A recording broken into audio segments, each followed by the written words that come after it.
میں سے پہلی بات یہ ہے کہ یہ سفر ہے کوئے جانا، یہاں قدم قدم بلائیں۔ جس سفر کے میں اور آپ راہی ہیں یہ دعوت دین کا سفر ہے، اور اس دعوت دین کے سفر میں اسد مشکل پہلے ہے اور آسانی بعد میں۔ اقبال نے اس کو بہت سادہ سے جملوں میں بات کی، اس نے کہا آ تجھ کو بتاتا ہوں تقدیر امم کیا ہے، شمشیر و ثنا اول، طاؤس و رباط آخر۔ اس نے کہا پہلے نکلنا پڑتا ہے، پہلے اپنے آپ کو تیار کرنا پڑتا ہے، پہلے اپنا آپ کچھ وکھانا تے پہنتا ہے نا، تو اپنے آپ کو جناب تیار کر کے تے میدان دے وچ لیا کے پھر نعرہ لگانا پڑتا ہے، پھر اس کے بعد جا کے جو ہے وہ انعامات ملتے ہیں۔ تو قرآن نے بھی یہی بات کی ان مع العسر یسرا، تو پہلے مشقت کے لیے تیار ہو جاؤ تو پھر تمہارے لیے آسانیاں ہیں۔ پھر دوسرا مرحلہ کہ دعوت دین میں میری آپ کی حیثیت ایک دائی کی حیثیت ہوگی، دائی کی حیثیت ہوگی، اور دائی جو ہوتا ہے وہ کبھی بھی اس بات کی طرف توجہ نہیں کرتا کہ مجھے آؤٹ پٹ کیا مل رہا ہے۔ آپ انبیاء کرام کے ورثاء ہیں، مصطفیٰ جان رحمت صلی اللہ علیہ وسلم نے یہ اعزاز حضرات علماء کو اور دین کے وارثوں کو عطا فرمایا، اور میں علماء ورثۃ الانبیاء، علماء انبیاء کے وارث ہیں۔ کس بات میں؟ لم یورثوا درہم و دینارا، درہم و دینار کے نہیں، بلکہ وہ ان کی تعلیمات کے، ان کی ساری جو اللہ سبحانہ و تعالیٰ کی طرف سے ان کی ڈیوٹیاں ہیں، ان ڈیوٹیوں کے یہ وارث ہیں۔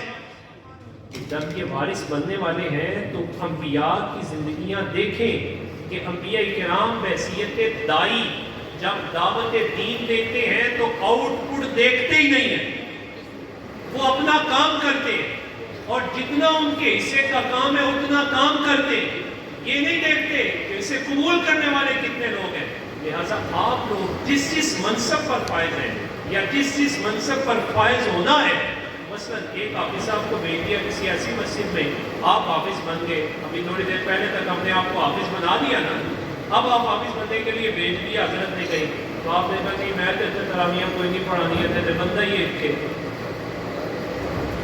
تو پتہ نہیں ملے گا بھی کچھ کہ نہیں ملے گا، بالکل نہیں۔ یہ پہلے سے تیاری بہت ضروری ہے۔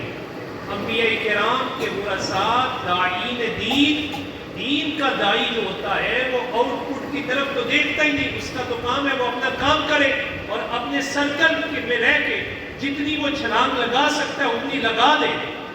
اگلا مرحلہ پھر مالک جانے تو مالکوں کا کام جانے۔ ہمارے استاد یہاں بھی موٹیویشن دیتے تھے، اور میں سے کام تو کرو، پھر مالک کانڈ لگا نہیں دیتے، مالک لگنے نہیں دیتے۔ ایاز، آپ نے ایک نام سنا ہے آپ نے؟ ایاز، محمود و ایاز کا بڑا قصہ چلتا ہے، اور اقبال کا یہ فیورٹ اور کہانی ہے محمود و ایاز۔ وہ جو مشہور شعر میں کہتے ہیں ایک ہی صف میں کھڑے ہو گئے محمود و ایاز، نہ تو بندہ رہا نہ تو بندہ نواز۔ آئیے اسلام کی خوبی دیکھیں کہ اسلام نے محمود و ایاز کو ایک صف میں کھڑا کیا۔ خیر، یہ محمود بادشاہ ہے اور ایاز اس کا غلام ہے۔ ایک دن محمود آیا تو محمود نے آ کے کہا کہ یہ سامنے ایک ندی ہے اور اس میں آپ سب نے چھلانگ لگانی ہے اور اس میں سے موتی نکال کر لانے ہیں، اور یاد رکھو چھلانگ لگانے والوں، جب آپ نے چھلانگ لگانی ہے اور موتی نکال کر لانے ہیں تو آپ کا جسم گیلا نہیں ہونا چاہیے۔ دیکھیں کیسی عجیب بات ہے، دسو جی پانی سے بندہ چھال مارے تو گلا نہ ہوئے، ہو سکتا ہے؟ ہو سکتا ہے کہ نہیں؟ آپ لگتا ہے کہ درویش آپ ایسا کر سکتے ہیں؟ ہو سکتا ہے کہ نہیں؟ نہیں ہو سکتا۔ تو جب پانی میں اترے گا گیلا تو ہوگا۔ اب کہا میں اسے اپنا قرب دوں گا کہ جو پانی میں اترے گا، چھلانگ لگائے گا، موتی بھی لے کے آئے گا اور گیلا بھی نہیں ہوگا۔ اب جو بندہ بھی آئے وہ سوچ ہی پڑ جائے، انہیں کیا ہے نہیں ہو سکتا ہے، دیکھتے ہیں کیتا ہی نہیں جا سکتا۔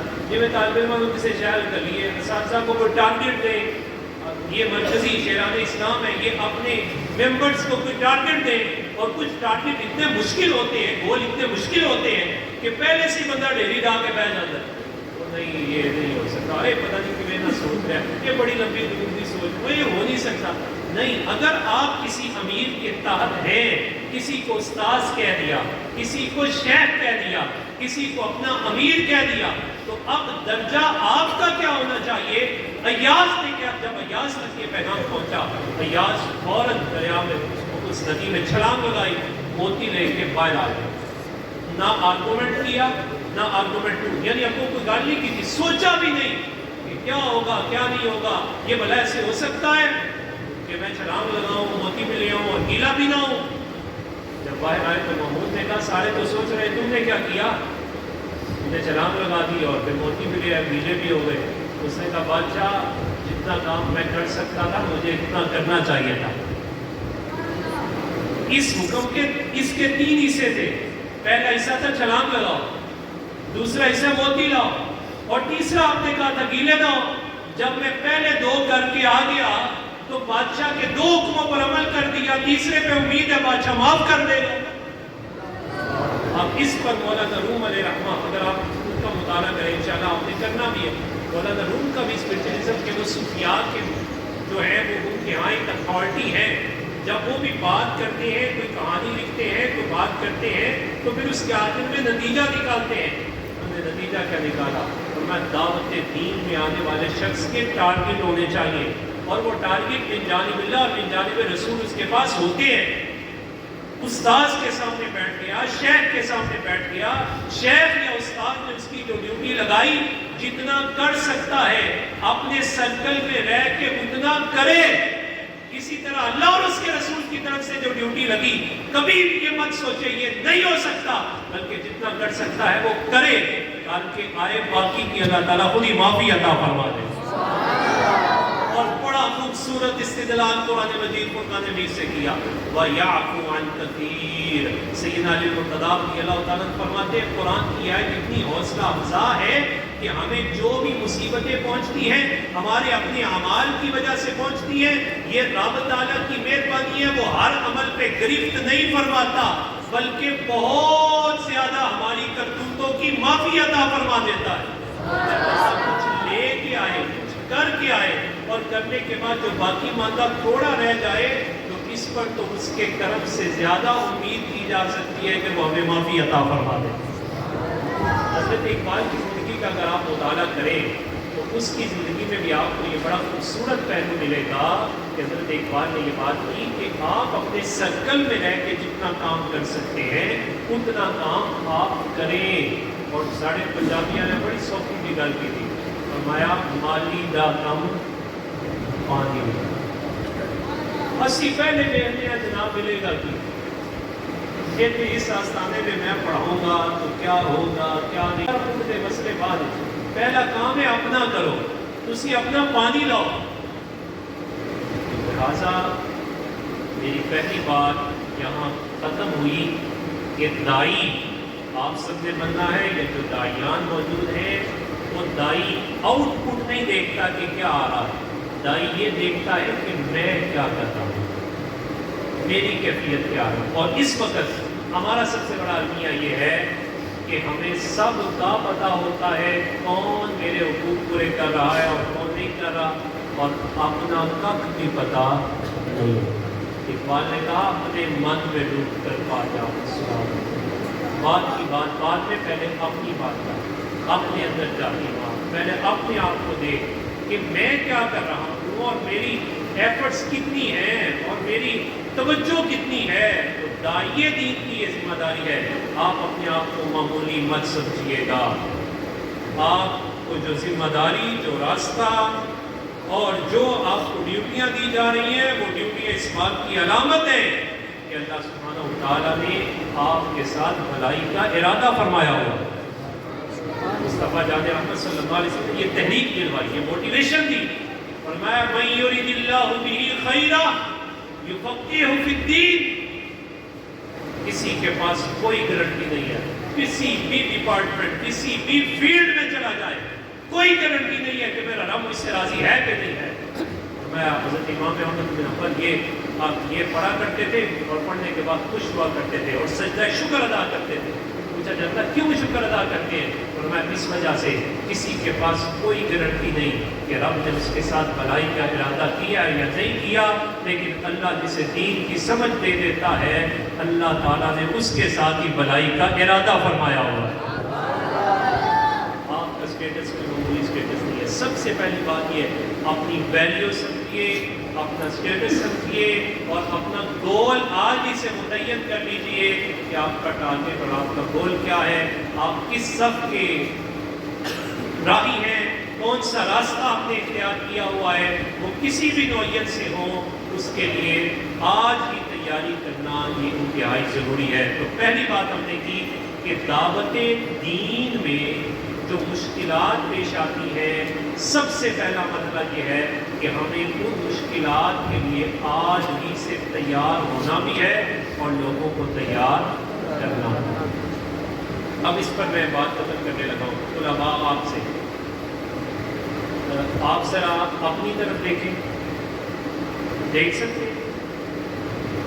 سر اوپر دیکھ لیں تھوڑی دیر، چلے میری طرف دیکھ لیں، آپ حضرت صاحب کی طرف دیکھ لیں۔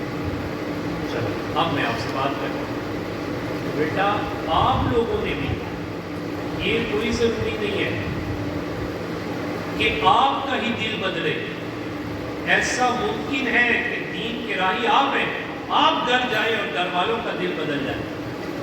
اب اس دل کو قرار دینے کے لیے آپ کی ذمہ داری کیا ہے؟ آپ کی سب سے اہم ذمہ داری یہ ہے اللہ تعالیٰ کی بارگاہ میں اپنے والدین اور اپنے لیے دعا کرنا، اور وہ دعا قرآن نے سکھائی ہے۔ قرآن نے کہا یہ بچہ کیوں نہ ہو، دین کے راستے پر جو آیا وہ یہ کہے ربنا لا تزغ قلوبنا بعد إذ هديتنا وهب لنا من لدنك رحمة۔ اپنا بھی خیال کرو، اپنے والدین کا۔ اردو میں اس کا ترجمہ یہ ہے کہ اپنے لیے بھی دعا کرنی ہے اور اپنے والدین کے لیے بھی یہ دعا کرنی ہے کہ یا اللہ تو نے ان کے دل میں یہ بات ڈالی کہ میں دین کے راستے پر آیا، اب یہ بات نہ ان کے دل سے نکالنا نہ میرے دل سے نکالنا۔ اب اگلا مرحلہ کیا ہے کہ دعوت دین میں جو اس وقت مشکلات ہیں، اب میرا کتاب چھوٹوں سے بڑوں کی طرف میری گفتگو ہوتی ہے۔ دعوت دین میں جو اس وقت مشکلات ہیں، میں نے اس میں ذکر کیا کہ سوشل میڈیا پر پھیلے ہوئے افکار باطلہ، ان کا علمی محاسبہ، اور کسی بھی چیز کا علمی محاسبہ آپ اس کو کاؤنٹر تبھی کر سکتے ہیں کہ جب آپ کو اس کے بارے میں آگہی ہو، اور اس آگہی کے لیے ہم سب کو جو دین کے ساتھ کسی بھی اعتبار سے تعلق رکھتے ہیں، اپنی آنکھیں بھی کھولنی ہوگی اور اپنی مطالعہ کی وسعت کو بھی بڑھانا ہوگا، دائیں بائیں اوپر نیچے چاروں طرف نظر بھی رکھنا ہوگی، کیونکہ جینے کی تمنا ہے تو پھر پہچان کر رہنا ہوگا۔ اب چیلنجز کون کون سے ہیں؟ اس وقت 3 چیلنجز ہمارے سامنے ہیں بنیادی طور پر۔ کچھ دعوی چیلنجز ہیں، کچھ خارجی چیلنجز ہیں اور کچھ شخصی چیلنجز ہیں۔ خارجی چیلنجز کیا ہے؟ آپ تھوڑا سا سوشل میڈیا کھولیں، سوشل میڈیا سے میری مراد یہ آپ کے پاس اور میرے پاس موبائل ہے، اور اس پر جتنی بھی انفارمیشن کے راستے ہیں، معلومات کے راستے ہیں، وہ سارے کے سارے سوشل ایپس ہیں۔ سماج کے ساتھ ہمارا ایک تعلق بناتے ہیں، ان کی اپنی ایک پرسیپشن ہوتی ہے، ان کا ایک اپنا جو دائرہ کار ہوتا ہے، اس کے مطابق ہمارے ذہن بنائے جاتے ہیں۔ ایک دیندار کی یہ ذمہ داری بنتی ہے کہ وہ اپنے آپ کو دین میں اتنا پختہ کرے کہ اگر کوئی اس کی برین واشنگ کرنا چاہے، اس کے ذہن کو بدلنا چاہے، تو اس کے ذہن کو بدل نہ سکے۔ اور وہ کب نہیں بدلے گا؟ سب سے پہلی بات کہ اسے معاشرے میں اٹھنے والے ہر فتنے سے آگاہ ہونا بہت ضروری ہے۔ اگر وہ خود آگاہ نہیں ہو سکتا تو ایسے لوگوں کی صحبت میں بیٹھے جو فتنوں سے آگاہ کریں۔ یہ بات یاد رکھیں، ہمارے آقا مولا صلی اللہ علیہ وسلم آپ کا ویژن دیکھیے اور امت کو ویژن کیا دیا۔ قیامت کے قرب میں بھی جو فتنہ آنا تھا، مصطفیٰ جان رحمت نے مسجد نبی کے مصلی میں اس فتنے سے آگاہ کر دیا اور اس کے لیے باقاعدہ دعا فرمائی۔ یہ دعائیں نبی علیہ السلام کی دعائیں معصومہ ہیں۔ اللهم انا نعوذ بك من فتنة الفقر وفتنة عذاب القبر وفتنة المحیا والممات وفتنة مسیح الدجال. وہ دجال کہاں جا کے آنا ہے؟ اور نبی پاک صلی اللہ علیہ وسلم پہلے ہی اس کے بارے میں آگاہی عطا فرمائی. پہلی ذمہ داری یہ بنتی ہے کہ فتنوں سے آگاہی. دوسرا، اگر خود آگاہ نہیں ہو سکتے تو وہ لوگوں کی صحبت اختیار کریں گے جو فتنوں سے آگاہ ہیں. اس وقت بڑا فتنہ یہ نہیں ہے کہ کوئی مال لے جائے، کوئی موبائل آپ کو چھین کے لے جائے، اللہ کی پناہ ان ساری چیزوں سے. بڑا فتنہ یہ ہے کہ کوئی میرا آپ کا ایمان لے جائے. ڈاکو سے نہیں کہتے کہ جو مال چھین لے. اس دور میں سب سے بڑا ڈاکو وہ ہے جو ایمان چھین لیتا ہے. اور میرے اور آپ کے پاس اس وقت ایمان کی بچاؤ کی ایک ہی حالت ہے اور ایک ہی صورت ہے جو نظر آتی ہے، اور وہ ہے نبی پاک صلی اللہ علیہ وسلم کی غلامی. آپ بتائیں، میرے آپ کے پاس بچنے کی ایک یہی صورت ہے. اگر کوئی بے ایمان یہی لے جائے تو باقی کیا بچے گا؟ اور ڈاکو کے لیے سزائیں ہیں، چور کے لیے سزائیں ہیں، تو جو دین کا غدار ہے اس کے لیے سزا اور سختی کیوں نہیں ہے؟ ڈاکو کو برا سمجھتے ہیں، چور کو برا سمجھتے ہیں جو مال لے جائے. ارے برا وہ ہے جو آپ کا ایمان لے جائے، آپ کی نسل کا ایمان لے جائے. میرے آپ کے پاس یہی تو ایک سب سے بڑی چیز ہے کہ میں اور آپ رسول اللہ صلی اللہ علیہ وسلم کے غلام ہیں. اور اگر میری آپ کی آنے والی نسل کو کوئی رسول اللہ کی غلامی سے نکال کر کسی قادیانی کی طرف لے جائے تو بتائیں بچے گا کیا؟ اس وجہ سے جس طرح ڈاکو کی نفرت میں نے اور آپ نے اپنی اولاد کے سینے میں ڈالی ہوئی ہے، اس کا ڈر ڈالا ہوا ہے، اس کے بارے میں اگر آ جائیں تو تدبیریں بتاتے ہیں، چور کے بارے میں تدبیریں بتاتے ہیں. حتیٰ کہ آج بلڈنگ بنانی ہو تو کہتے ہیں بچاؤ کی ساری تدبیریں اختیار کرو. آپ اور میں اپنی نسلوں کی طرف ایمان منتقل کر رہے ہیں، لیکن تدبیریں کوئی نہیں ہے. تدبیریں اختیار کرنی ہے، ان کو آگاہی دینی ہے ہر فتنے کے بارے میں. سوشل میڈیا میں فتنہ یکدم نہیں پھیلتا، فتنے نیچے سے اترتے ہیں. پہلے دن اس قادیانی نے نبوت کا اعلان نہیں کیا، وہ بھی اسی طرح اٹھا جس طرح آج گوہر اٹھ رہا ہے. وہ بھی اسی طرح اٹھا جس طرح آج یہ مرزا اٹھ رہا ہے. وہ بھی اس طرح اٹھا جس طرح غامدیت کی سوچیں آئیں. اس وجہ سے سوشل میڈیا یا کوئی بھی میڈیا یا کہیں بھی آپ ذرا فائنڈ لکھیں گے تو آپ کو ایک آواز آئے گی، گل سارے بھی سن لینی چاہیے. بولا کہتا کی ہے تھوڑا اپنا کسی کا جھگڑا ہو جائے تو راہ بھی نہیں کرتے، آمنا سامنا بھی نہیں کرتے، تو دین ایڈا ہی کمزور ہے کہ سن لینی چاہیے. ہاں، دین میں بات اسی قسم میں جو برحق ہو، دین کی بات اسی قسم میں جو سچی ہو. اس وجہ سے کہ فَإِنَّ هَذَا الْعِلْمَ دِينٌ فَانْظُرُوا عَمَّنْ تَأْخُذُونَ دِينَكُمْ، کہ یہ دین اللہ اور اس کے رسول کی طرف سے جو ہماری طرف آیا ہے، یہ جن راستوں سے ہو کے آتا ہے ان راستوں کو دیکھنا بڑا ضروری ہے. میں ایک مثال کے ذریعے اس بات کو واضح کروں گا. جناب اللہ تعالیٰ کی رحمت برستی ہے، یہ رحمت ہے، یہ پانی بڑا پاکیزہ ہے، اور یہ اللہ تعالیٰ کی طرف سے طاہر بھی اور مطہر بھی ہو کر آتا ہے. آپ قرآن مجید فرقان حمید پڑھیے، علماء سے سنتے ہیں آپ کہ اس پانی کے اندر یہ وصف ہے، یہ پاک بھی ہے، پاک کرتا بھی ہے. اور صوفیاء نے اس پر بات کی. صوفیاء فرماتے ہیں کہ اس پانی کے اندر یہ صلاحیت ہوتی ہے، یہ صرف ظاہر کی بیماریاں نہیں لے کے جاتا، ظاہر کے گناہ نہیں، یہ باطن بھی لے جاتا.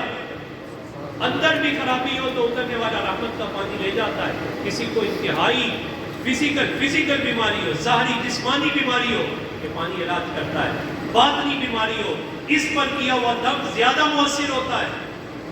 خیر یہ بات تو صوفیاء کی تھی کہ یہ پانی برستا ہے. اب یہ پانی چھت پر آئے تو 2 پڑنالے نیچے آ رہے ہو. ایک پڑنالا جب نیچے آیا تو بالکل صاف، اور جہاں بہ رہا ہے وہ بھی صاف. تو بتائیے پانی صاف رہے گا کہ نہیں رہے گا؟ آپ کا دل چاہے گا اگر پاؤں اس کے اندر آ بھی جائے تو آپ ایک دفعہ اور دوسرا بھی رکھیں گے. بڑا ٹھنڈا ہے، یہ رحمتی رحمت ہے، آپ اس میں دوسرا بھی رکھیں گے. اگر آپ اس سے وضو کرنا چاہیں تو آپ خوش دلی سے کریں گے، بلکہ ہو سکتا ہے موسم گرم ہو تو آپ ہاتھ بھی بچھائیں اور اسے اپنے چہرے پر بھی لگائیں. لیکن پانی یہی ہے. دوسرے پڑنالے سے آیا، جب دوسرے پڑنالے سے آیا تو نیچے گند پڑا ہوا تھا، شٹ پڑی ہوئی تھی، یورین اور پیشاب تھا. آپ نے دیکھا پانی وہ اوپر سے آیا تھا، وہ رحمت، پانی وہ بھی، پانی یہ بھی، لیکن وہ پانی جس پر نالے سے آیا وہ گندگی تھی. جب اس کے ساتھ آپ کا پاؤں لگا تو آپ نے فوراً کپڑے چھوک لے. کپڑے چھینکنے کے بعد اسی کا پیر گندا ہو گیا. سوال ہے کہ پانی تو اوپر سے رحمت آیا، کس نے گندا کیا؟ بھائی وہ پانی جس جگہ پڑا وہ جگہ گندی تھی، لہذا اس کی گندگی نے سانو بھی لپیٹ دیتا. بلا تشبیہ و تمثیل، ہر کسی کی گل نہیں سننی. دیکھتا ہے کہ جس سینے سے یا جس پردالے سے علم آ رہا ہے وہ سینہ گندا ہے کہ صاف ہے. اگر وہ سینہ صاف ہے تو پھر جناب کیسی بھی چھینٹیں کیوں نہ ہو آپ کو پاک کرے گی، مجھے پاک کرے گی. جیسے یہ صاف سینے ہیں اولیاء، یہاں جو بھی چھینٹ پڑے گی، یہاں سے جو بھی آئے گا وہ پاکی دے گا، وہ طاہر بھی ہوگا، مطہر بھی ہوگا. لیکن اگر رحمت اتر رہی ہے، اس رحمت کے اترنے میں مسئلہ نہیں، لیکن اگر کسی ایسے سینے میں چلی گئی جو سینہ قادیانی کا ہوا، جو سینہ مرزا جیلوی کا ہوا، جو سینہ غامدی کا ہوا، جو سینہ کسی سیکولر کا ہوا، کسی اور ایسے شخص کا ہوا کہ جس کے اندر دین کا گند آ گیا، دین سے بیزاری کا گند اس کے سینے میں آ گیا، تو بتائیے پھر وہ صرف اپنے آپ کو ناپاک نہیں کرے گا، جس سینے میں آئے گا اس سینے کو بھی ناپاک کر دے گا. لہٰذا ان فتنوں سے آگاہ ہونا، یہ آگاہی لینا بڑی ضروری ہے کہ پانی گٹر سے آ رہا ہے یا پانی صاف پڑنالے سے آ رہا ہے. نیچے جس زمین پر پڑا ہے وہ صاف ہے یا جس زمین پر پڑا ہے وہ گندی ہے. اگر وہ زمین گندی ہے تو پھر کبھی بھی وہاں سے اپنے آپ کو بچائے بغیر نکلنا یہ دانشمندی نہیں کہلائے. اور اس وقت اتنے عروج پر ہے. مجھے آپ کو اس پہلو پر حضرت محمد بن سیرین نے فرمایا فَإِنَّ هَذَا الْعِلْمَ دِينٌ فَانْظُرُوا عَمَّنْ تَأْخُذُونَ دِينَكُمْ. انہوں نے کہا ہر کسی کی گل نہیں چلنی، یہ پالیسی کسی اور کی، اسلام کی پالیسی ایک ہی ہے فَانْظُرُوا عَمَّنْ تَأْخُذُونَ دِينَكُمْ، کہ یہ علم دین ہے. تم پہلے دیکھو دین کس راستے سے آ رہا ہے. آپ دیکھیں ہمارے تجلیات تو رسول اللہ صلی اللہ علیہ وسلم پر برس رہے. ایک نظر صدیق اکبر کی پڑتی ہے، ایک ابو جہل کی پڑتی ہے. صدیق کہتا ہے ایسا حسین کوئی نہیں، اور ابو جہل کو کچھ اور بکتا ہے. تو پتہ چلا فرق ہے، اور یہ فرق ملحوظ خاطر رکھنا بہت ضروری ہے. آج کے اس دور میں سب سے پہلی بات بڑوں کے لیے جو میں نے عرض کی وہ یہ کہ فتنوں سے آگہی بہت ضروری ہے. دوسری، اگر آپ فتنے سے آگہی آپ کو حاصل نہیں تو آپ ایسے لوگوں کی صحبت اختیار کیجئے کہ جو فتنوں سے آگاہ ہیں، اور وہ صحبتیں یہ ادارے ہیں. آپ حضرت علامہ مولانا محمد طیب کے پاس بیٹھے، مولانا ثاقب کے پاس بیٹھے، اس مدرسے کے اساتذہ کے پاس آپ کے بیٹھے. یہ اور کچھ کریں یا نہ کریں، آپ کے ایمان کو داغدار نہیں ہونے دیں. روحانی طور پہ ان صوفیاء کی صحبت میں آ کے بیٹھے. اور اگر اتنا بھی نہیں کر سکتے تو پھر تیسرا مرحلہ یہ ہے کہ آپ ظاہری صحبت اختیار نہیں کر سکتے تو پھر روحانی صحبت اختیار کریں. اور روحانی صحبت کیا ہے کہ ایسے بچے ہوئے اور صاف لوگوں کی تحریروں کو پڑھے. ہر کسی کی تحریر نہیں، قرآن کا ترجمہ بھی کسی گندے دل والے نے کر دیا تو یہ دل بھی کثیرہ کو گمراہ کرتے ہیں. اور اگر کسی صاف دل والے نے کیا تو پھر وہ قرآن کا ترجمہ آپ کو منزل تک پہنچا دے. تو لہٰذا اگر آپ نہیں آ سکتے تو پھر مجھے اس ادارے سے اس وجہ سے بھی بڑی خوشی ہے کہ انہوں نے آپ کے گھر گھر بھی فتنوں سے آگہی پہنچانے کا سلسلہ شروع کیا ہوا ہے، اور جس کا خوبصورت نام ہے مجلہ الحقیقیہ، جو حقیقت سے آگہی دیتا ہے آپ کو. آپ نہیں آ سکتے تو کم از کم اس کے لیے اپنے گھر کا دروازہ کھولیں، اور صرف اپنے لیے نہیں بلکہ اپنی گھر کے بچوں کے لیے بھی کھولیں. دیکھیں اگر گھر کے کسی فرد کا نقصان ہو جائے تو تکلیف اماں ابا کو ہوگی، خاندان کے بڑوں کو ہوگی. تو آپ اس تکلیف کو بھی ذرا محسوس کیجئے. اگر کسی کے ایمان کا نقصان ہو جائے تو پھر درد کیوں نہیں ہوتا؟ کتوں پیدا ہو گئے بابی، کتوں آگے دیوبندی، کتوں آگے قادیانی، کتوں آگے چکرالوی، کتوں آگے جیلوی، کتوں آگے غامدی. ہماری عدم توجہ کی وجہ سے ہماری قدموں کے نیچے نکل گئے. تو یہ 3 راستے ضرور اختیار کریں. پہلا، خود آپ ہی حاصل کریں. خود آپ کے پاس سورس نہیں ہے تو علماء کی صحبت اختیار کریں. قرآن نے سادہ سے جملوں میں یہی بات کی, یا ایھا الذین آمنوا اتقوا اللہ وکونوا مع الصادقین. اب یہ صادقین کی دو صورتیں ہیں کہ آپ فزیکلی ان کے ساتھ اٹیچ ہو جائیں, جیسے آپ اور میں سامنے بیٹھے ہو, فزیکلی ہم ایک دوسرے کو دیکھ رہے ہیں, چیزیں ایک دوسرے کی طرف ٹرانسفر کر رہے ہیں, آپ کی طرف سے محبتیں آ رہی ہیں, میری طرف سے الفاظ جا رہے ہیں, ان کی طرف سے دعائیں آ رہی ہیں, یہ ایک سلسلہ فزیکلی چل رہا ہے. اور ایک ہے کہ آپ ظاہری طور پر نہیں, باطنی طور پر بھی ان کے ساتھ جڑ جائیں. باطنی جڑنا کیا ہے؟ حضرت پروفیسر صاحب کی افکار و نظریات ہیں, اور وہ افکار و نظریات کتابوں میں موجود ہے, آپ انہیں پڑھیے اور ان افکار و نظریات کے ساتھ اپنے آپ کو جوڑ لیجیے. یہ ہے کونوا صادقین کا مطلب, ایک ظاہری جڑنا اور ایک باطنی جڑنا. کوئی کہہ سکتا ہے میں غوث پاک کو بڑا صادق سمجھتا ہوں, میں آصف صاحب کو بڑا صادق سمجھتا ہوں, لیکن حضرت صاحب میں جڑ نہیں سکتا. بھائی یہاں مطلب یہ ہے جو ستھرا نظریہ ان کا ہے اس کے ساتھ جڑو. ابھی جو نعت میں بیان ہو رہا کتنا خوبصورت اور ستھرا تھا, وہ نظریہ اس کے ساتھ جڑے تب ہم بچ سکیں گے. پھر اب علماء کے لیے آخری بات میں کر کے اسی پر مائنڈ اپ کروں گا کہ اب وہ چیلنجز کیا ہے, اس کا تعارف تھوڑا سا ہو جائے, کیونکہ آج میں رات کا بھی دن ہے.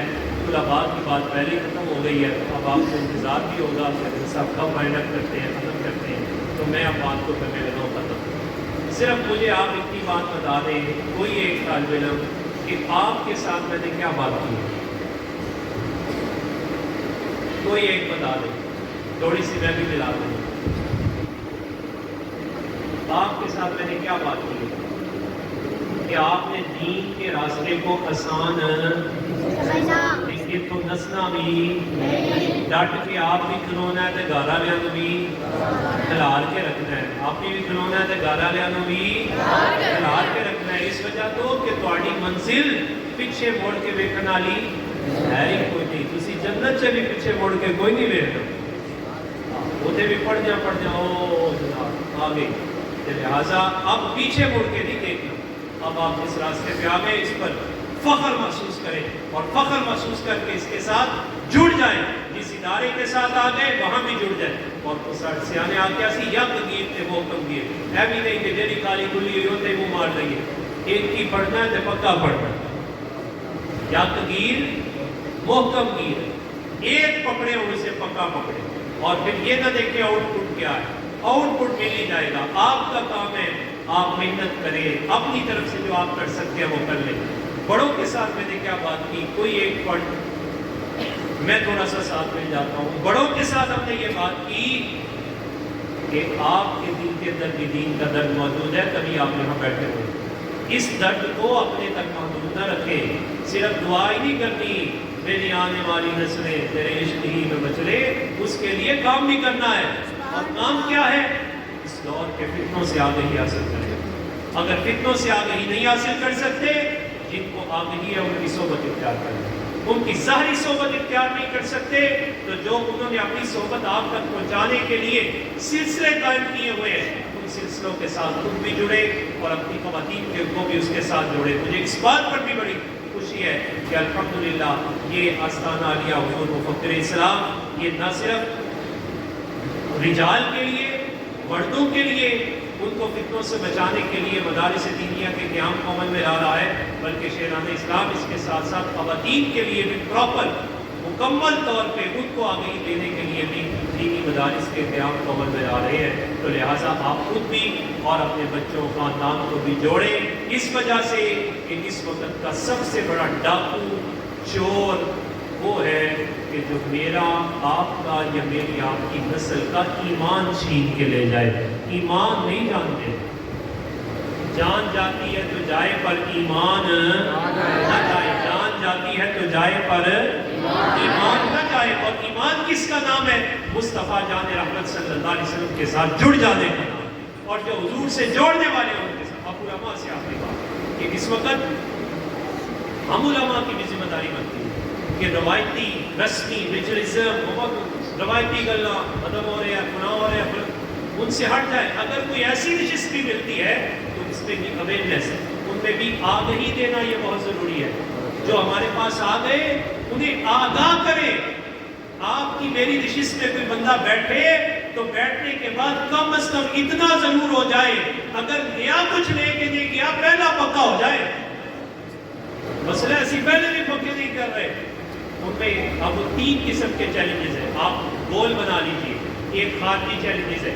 خارجی چیلنج کیا ہے؟ کفر کو نہ آپ کی مسجد سے خطرہ ہے، نہ آپ کی درود و تسبیحوں سے خطرہ ہے، اسے خطرہ ہے تو آپ کی مدرسوں سے خطرہ ہے، اسے خطرہ ہے تو آپ کی اپنی زندگی سے خطرہ ہے۔ تو لہٰذا وہ سب سے پہلے کوششیں کرے گا خارج سے، کفر، سیکولرزم کی صورت میں، لا دینیت کی صورت میں وہ آپ پر حملہ کرو، اور اتنے سخت حملے کرے گا۔ اس وقت کرنٹ سچویشن یہ ہے کہ اس دفعہ سیکولرزم نے باقاعدہ پہلے بھی کیے، سیکولر تو پہلا سیکولر تو شیطان ہے کہ جس نے یہ کہا میرا جسم میری مرضی آنا خیر منہ، آرگومنٹ دے دیتا آگے۔ یہ مطلب آج بھی اس کی ضروریت موجود ہے۔ اقوام اسلام کو، اسلام کے لیگل سسٹم کو انہوں نے پورا آگے جب ڈال دیا۔ کوئی کام آپ کریں، ابھی یہ فرمانی آ گئی، آپ اس پر بات کریں کیونکہ وہ گمراہ کرے گا آگے کہ لو جی یہ قربانی تو خون بہانا ہے، بڑے ظالم ہیں مسلمان، خون ہی خون کرتے، ہاتھ چڑھا ہوا ہے۔ وہ کہتے ہیں حجر اسود کو بوسہ کیوں دیتے؟ یہ تو پتھر ہے۔ اگر جناب بدھ کو وہ پوجیں ایک کو ایک پتھر کو تو کہتے ہیں یہ کافر ہے، تو بدھ پوری 4 دیواری کے گرد گھوم رہے ہیں اور کہتے ہیں مسلمان۔ تو یہ سیکولر کی پیک ہے جب وہ ملحد ہو جاتا ہے، الحاد۔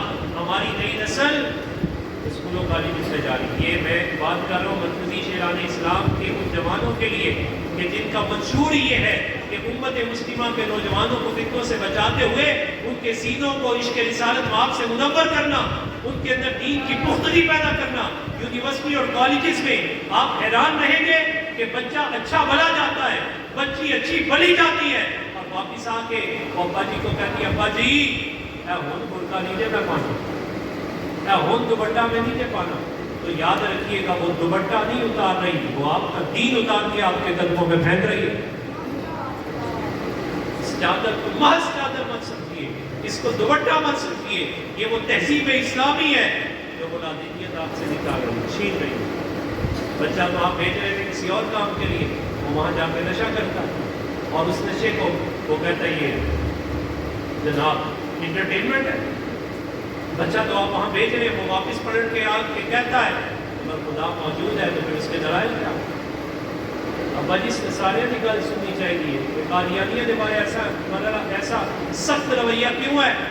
تو یہ علماء کی ذمہ داری ہے۔ ہمارے پاس جب بھی نشستیں یا جو کام کرنے والے لوگ ہیں، خارجی چیلنج سے ہمیں آگاہی ہونی چاہیے کہ خارج میں اس وقت چیلنج کیا ہے۔ بہت بڑا چیلنج ملحدین کا، سیکولرزم کا ہمارے پورے سر کے اوپر کھڑا ہوا ہے۔ لہٰذا یہاں علماء کی یہ ذمہ داری بھی بنتی ہے کہ اجتماعی طور پر اس چیلنج کا مقابلہ کریں۔ اور دوسرا ہے داخلی چیلنجز۔ ہم اہل سنت کو جتنے داخلی چیلنجز ہیں کسی کو بھی نہیں۔ یہاں اس وجہ سے داخلی چیلنجز بہت ہے کہ حق باطل میں چھپ گیا ہوا ہے۔ اسی جنہیں کدی ناتا نہ ہوئے، جنہیں لٹاں چھڑیاں ہوں، جرا کدی نماز سے قریب بھی نہ آیا ہوئے، جیسی کہتے ہیں پہنچی ہوئی سرکار، جو کچھ منگے اسی سارا کچھ دے دیں، جنہیں جناب اپنے گھروں میں سارا کچھ کٹ کے دین آستے لا دیتا ہوئے، اپنی اولاد رہ گئی سی انہوں بھی بٹھا دیتا ہوئے، جیسے انہوں منن آستے تیار نہیں ہے۔ یہ داخلی چاہیے، ہمیں ان کا بھی حکم کو ادراک کروانا ہے کہ آپ نے حقیقت میں قدر کن کی کرنی ہے۔ اقبال نے کہا جب ایسا مسئلہ ہو جاتا ہے تو پھر مسئلہ خراب۔ اس نے بڑی سادہ سی بات کی کہ میراث میں ملی ہے ان کو مسند ارشاد، زاغوں کے تصرف میں عقابوں کے نشیمن۔ تو فرمایا کہ جو زاغوں کے تصرف تھے، عقابہ نے نشیمن آ جانا، پھر ان کو بدبو ہی آتی، وہ تھے مردار ہی آنے سارے۔